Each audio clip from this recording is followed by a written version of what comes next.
Well, good morning, YouTube. Got a little project today I thought might be worth filming here. Behind me here is a kind of a mess actually right now, but this is an antique drop leaf table that I found for free. So that kind of made it a worthwhile project. I thought all the parts were here. Got all the legs. It's actually kind of a nice table. Look, I think it's probably mahogany of some sort. And somebody had already cleaned it up a little bit, so you can see that the legs in reasonably good shape. The sides, it's got these are the sides and the little things that come out to hold the drop leaf. So I thought all the parts were here, but I was wrong. These stretchers are here, but I realized that the ones that go this way are not. So we're gonna have to make some of those. So the first thing I did is took all the dowels, drilled them out with a Forstner bit and then I drilled them out a little big to 1/2 inch and then put 1/2 inch dowels back in so I could just kind of seal up all the holes. Kind of filled in some of the bad spots that were banged up with some wood filler and did the same on these stretcher bars. These were in kind of rough shape actually. So I drilled those dowels out and refilled them with 1/2 inch dowels. So it kind of filled in some of the spots here. These were some pocket holes. So I filled those up because they were kind of nasty, and then I'll just use my Craig jig when I get ready and drill some new pocket screws in here to hold that up there.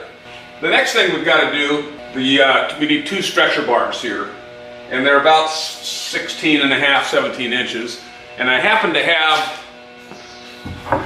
a piece of 5/4 because these are about 7/8 is what these are versus 3/4. So we're gonna put this in the planer and get it down to 7/8 to match these. And then the next thing after that is we'll have to start redoweling all this stuff. And I think I'm gonna use 3/8 dowels like it had it originally. And then we'll get it all fitted up. But you can see here what it kind of looks like.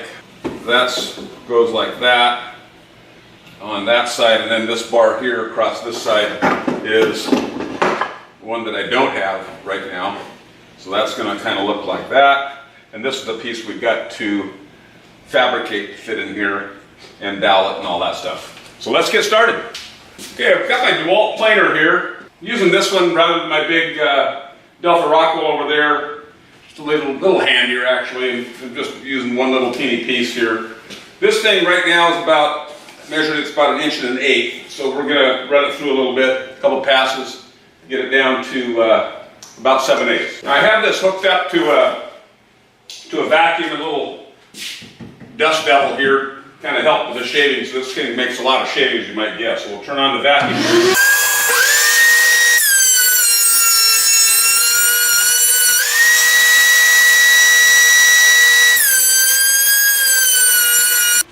Got both of these pieces down to 0.85 of an inch. So I'm going to say that's good enough. I got to put the planer away, get the table saw out, and rip these to proper width and cut them to length. I'll go ahead and just show you for the heck of it here, my little setup underneath my planer. I got a Cut Tech joiner, 6-inch joiner on the edge there too, but what I have underneath here is a shop vac and this bucket right here underneath my desk deputy collects the shavings from both the planer and the joiner. So that works out pretty well. And then on the front, as you might have seen, I've got some drawers and a little cabinet to keep some accessories and what have you. So this works out a pretty nice little compact unit. Okay, we've got our table saw set up, rip fence set up for 4 7/8, which is the width of the boards that were on there. So we're gonna cut this one to that same width, and then we got to figure out how long we need to be.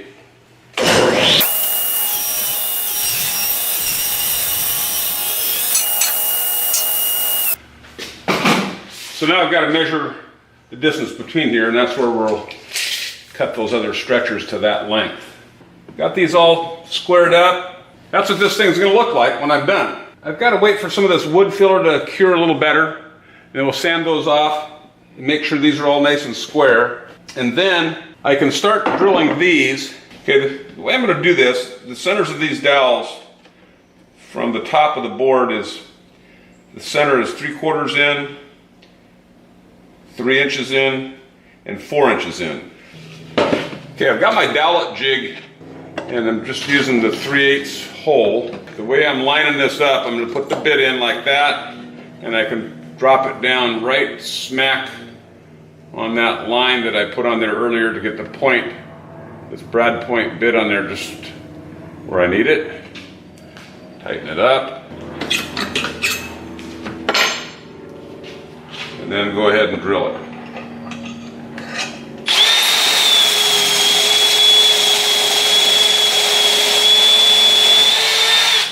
I'm drilling these about 1.5 inches deep, or a little more than 1.5 inches, just a shade. So you can see there, we got these right on the button here, so that should work out all right. What we've got to do now is we've got to transfer these dowel holes onto these legs. And what I'm going to use to do that is I've got some transfer points here. I've got 3 of those transfer pins right there, and I made a little jig that I've got clamped right here that sets this in about 3/8 of an inch. You can kind of see I used a piece of 1/4 inch plywood and a piece of 1/8 inch hardboard. And so what that's going to do is keep every single one of them at the right distance from the edge, so that there's a little reveal here like there was originally. And I'll get those lined up like that. And give her a wrap with my mallet here. And hopefully that left some nice marks here. And it did. I don't know if you can see them here, but there's a mark right there. And there's one right there. And one right there. So when we get ready to, we can drill those with a brad point bit, and then when we put the dowels in, we'll be able to match them up and they'll align perfectly, so he said. All right, we've got all these marked. Now we're going to go over to the drill press and drill these with a 3/8 brad point bit. And these are the dowels. I actually made all my dowels. You can buy these, of course, pre-packaged, but I just made them myself out of a 3/8 dowel. What I did before, I took the full length, ran it down sandpaper a little bit, and then cut them to length. These are 2 3/4, and then rounded the edges a little bit on my oscillating sander. And then I cut a little groove in here. I don't know if you can see that or not right there. I cut a little groove on the bandsaw. I just took a pair of pliers and held them like that on the bandsaw and touched them a little bit to get that groove. So that gives the glue a way to escape versus sitting there compressing and popping open the grain of the wood. Okay, I got this set up. Got a 3/8 inch brad point bit in here. I'm using my little jig here to kind of keep them square to both the bottom and the... So now I can go down, make sure I've got my brad point right in the center of that hole. Got my drill set on the next to the highest speed for these brad point bits, so let's give her a whirl here.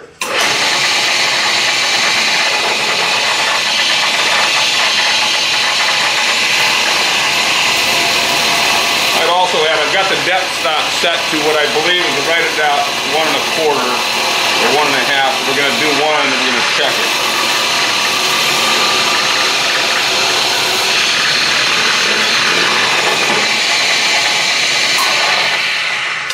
Okay, so we got our caliper here. Set it up and see how far down there we are. That's 1 3/8. That's exactly what.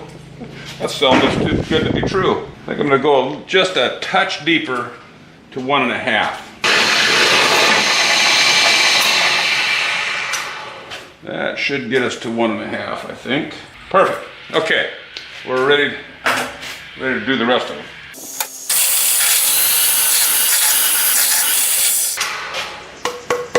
Okay, we got that one drilled up.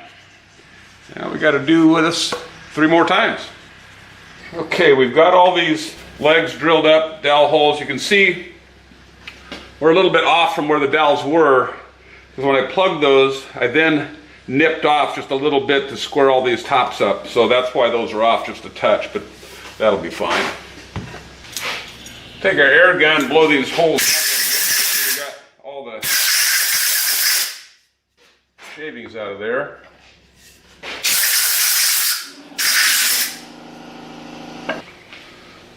Put a little glue down the holes here.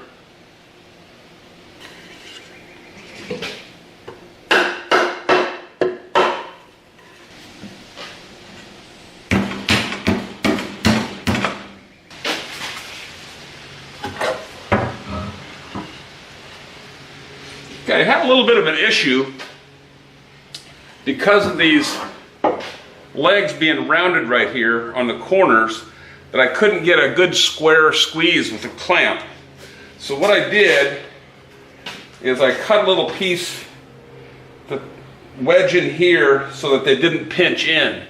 And that seemed to work okay. We've got good squeeze out all the way around on here. So I think that's gonna work. So now we'll go ahead and glue up the other one. All right, we've got all the legs and the stretchers glued up. As you can see here, I'm gonna need to experiment with some stains and finishes to see what I can do to match this new material with the old. Now, in the interest of full disclosure, I'll point out an oops. This piece right here is backwards. These things right here is where there were some pocket screws that screwed the top to it. So this piece should be actually turned over so that these are on the inside like this one. So that's one mistake I made. I don't think it's going to affect it because A, the drop leaf is going to cover that when it's open, and when the drop leaf is up, you can turn the other side against the wall. I don't know, something like that. Now we've got to turn our attention to the top. A couple things here. These weren't original at all, so we're going to take those off. I'm going to re-glue all this together. I might put a couple biscuits in each of these to kind of keep it stable. And the drop leaf here, this was broken off, so I need to, I was going to joint these, but I'm afraid if I joint these, it's going to make it shorter here, going to leave a little gap that'll look something like that. So I think I'll just see how they do. I might put a biscuit or two in here to hold it and re-glue that.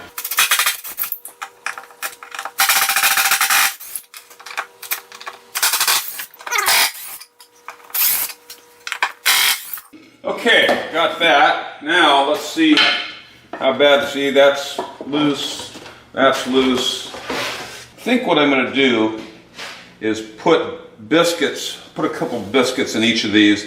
Okay, as I mentioned earlier, I'm not going to do anything with this one. This one looks like it's pretty stable. I tried to kind of wiggle a little bit to see if I could break it apart. Made lines there across both of these so I can get the biscuits lined up. Put a biscuit here, there, and one here, so on each of these.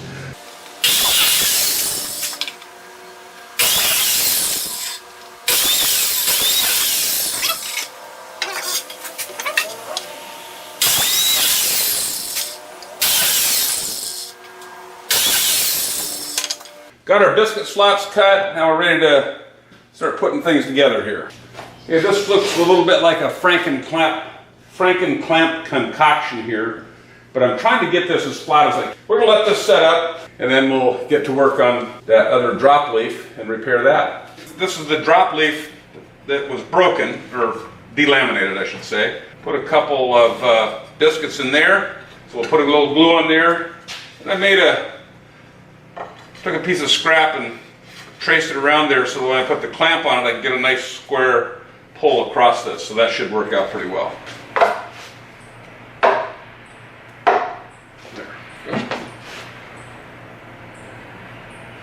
There. We'll let that set up a little bit. I think our top is pretty much ready to go. Got it all put together. I sanded it a little lightly with some 120, put that drop leaf back together.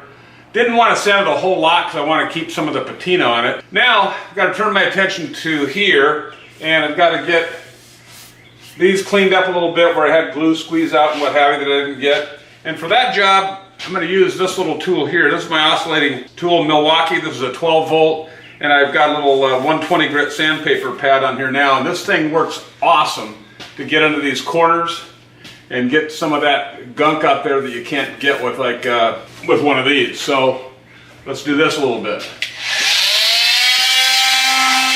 Got the frame put together here, and I've made an attempt to kind of get it close. I used some of this Old Masters gel, and it's a rich mahogany. This stuff is really good. I like this a lot. It's not cheap, but it's really good stuff. So now what we've got to do, we've got to put these little things on. They go on there like that, and they swing out to hold the drop leaves up. Okay, so we've got those on there. Got to line this up and put my pocket holes in it to hold the top on. So we're going to do that now. I had it lined up here once, and I actually have already drilled a couple pocket holes over here. Now, we'll drill the other pocket holes.